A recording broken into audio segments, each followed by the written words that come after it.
back with you here. I'm going to do something a little different in this video. This is not a riding video. This is basically, I'm going to talk about some new gear I have that I just received, some changes that I've made to my setup, both in my cockpit and also in my sleeping setup as well. So I got some new bag. I got a new bag to replace the one on my handlebars. So I'm going to talk about the new gear first and the equipment first, and then I'm going to talk to you about a big bike packing trip announcement. So stay tuned for that later on in the video.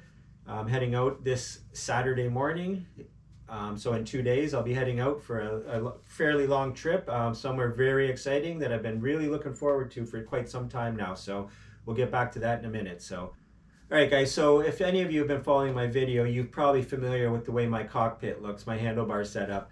But I had to make some changes. I wanted to get my phone onto my handlebars so that when I'm traveling, I can navigate easily without having to stop to take my phone out and look for directions. I found that I was often riding by places because I thought I was going in the right direction or many other reasons, and end up having to go back several kilometers or more sometimes. And when you're riding a bicycle, having to backtrack is not really ideal, right? So I bought what's called the quad lock phone mount for my handlebars and the case that goes with it as well.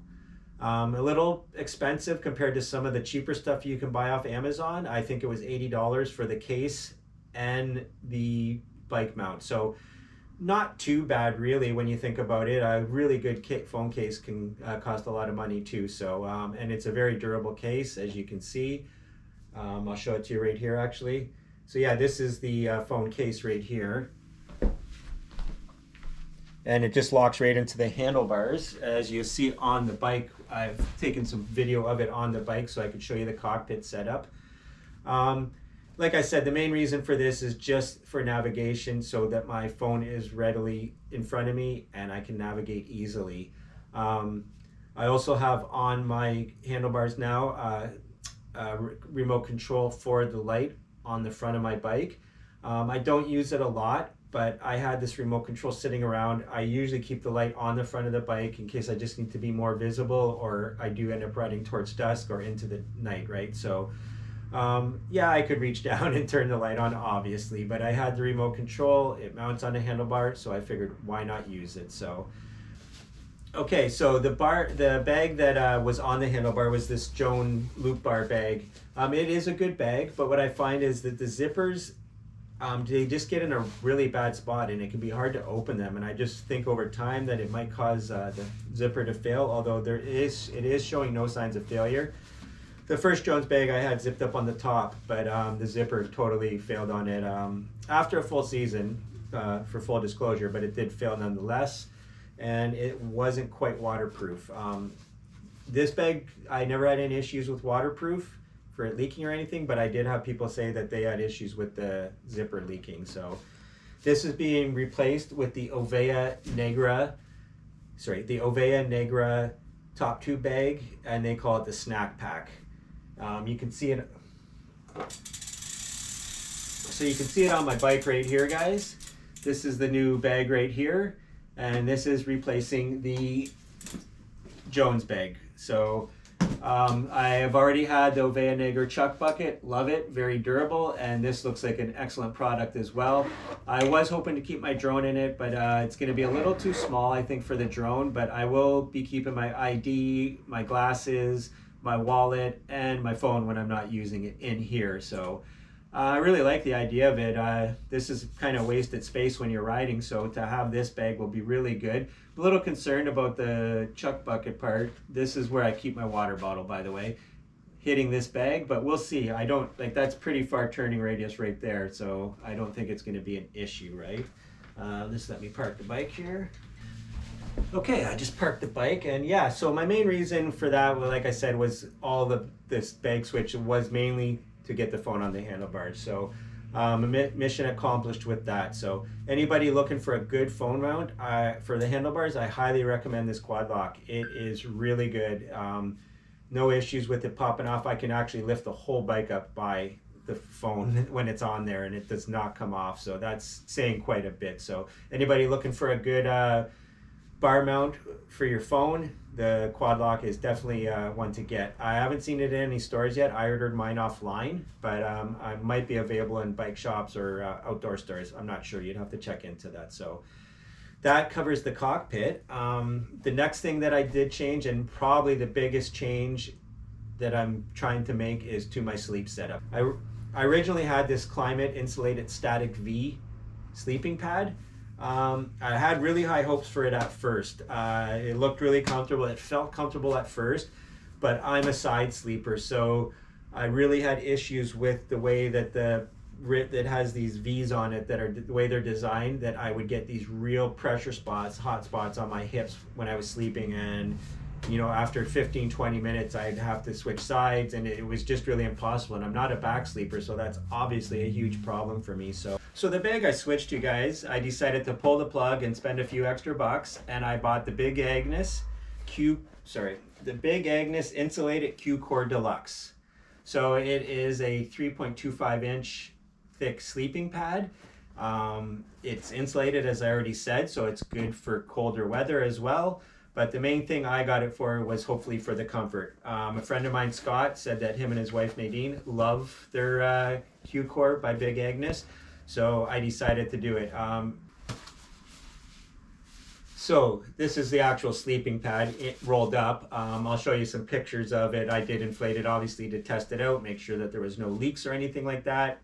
Lied on it for a bit. Early impressions are very positive. So just to let you guys know, this sleeping pad is $300 Canadian. I know that sounds like a lot, but if you think about the fact that if this can keep me from staying in motels as often, it will pay for itself in 3 nights of camping, say. So if I go out for 2 weeks on a 2-week trip, and I can take 3 or 4 less motels, then this just paid for itself and then some. So really looking forward to trying this bag out this week coming up, and really hoping that this is going to be something that will allow me to get in the tent more and less motels. So I will be doing reviews on this as we go as well, so stay tuned for that. So another thing I did bought, just to touch on real quick, because I know a lot of you that watch my videos probably know that a lot of times I have problems with the wind and it affecting the audio. I've tried putting different things on the mics, the little hairy dead cat things. They just didn't seem to work. They fall off, or they just don't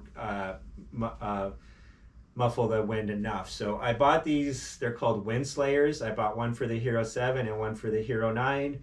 And they're just foam. They slip right over top of it. I don't have it on right now because I'm indoors, obviously, but they just slip right over top of it. And then by all accounts, they actually work pretty well. So I'm really hoping that this helps out with the audio a lot, guys, because there's nothing worse than having to kind of scrub the audio because the wind is so overwhelming. But I try to leave a little bit of it in, because I feel like if you eliminate the wind, you're not giving the people the full experience. So you want to leave a little bit of that wind sound in, but you don't want it to be so overwhelming that that's all you hear and you can't hear anything else. So I'm really hoping that these work out like they're supposed to. So yeah, so that's basically the new gear, guys. Like I said, really hopeful for this sleeping pad. So everybody keep their fingers crossed that this is going to be something that I can use. Like I said, I will be doing reviews on the sleeping pad, the Ovea Negra top tube snack pack bag, the quad lock phone mount for my phone. Stay tuned for those reviews. If you're interested in any of these items, I will be doing these reviews on a regular basis, so stay tuned for that, guys. All right, so let's get into the big trip announcement. This Saturday morning, I am leaving from Pictou, Nova Scotia, heading east for Cape Breton and the Cabot Trail. I will be riding the Celtic Shores Coastal Trail, I believe it is called. So starting down near Port Hastings, I think it's called. I believe that's what it's called. And then heading up to Inverness. I'm going to decide when I get to Inverness if I want to keep going north or if I'm going to do the loop around and go down into the Margaree Valley. Either way, it's going to be breathtaking, guys. I've been really looking forward to this Cape Breton trip for quite some time. Last summer when I rode across Canada, I got a real good taste of it when I was in Sydney, Nova Scotia, stopped at Nick and Michelle's place, and Nick and I went for a day ride out into the Margaree Valley, and it was absolutely incredible. The weather was really nice. Very hilly, so there's going to be a lot of climbing on the roads, but I'm pretty sure this coastal trail is relatively flat, if I'm not mistaken. That's what I've heard by all accounts. But anybody that knows me knows I'm not afraid to do any climbing, so that's definitely not going to be a deterrent for me for sure. So um, there won't be a video out for that for this trip for probably about, I don't know, I would say 10 days, because I'm going to have to do the edit when I get back from the trip, obviously. So anybody looking forward to seeing that, stay tuned for the Cape Breton Cabot Trail trip coming up very shortly. So anyways, guys, that is the big trip announcement.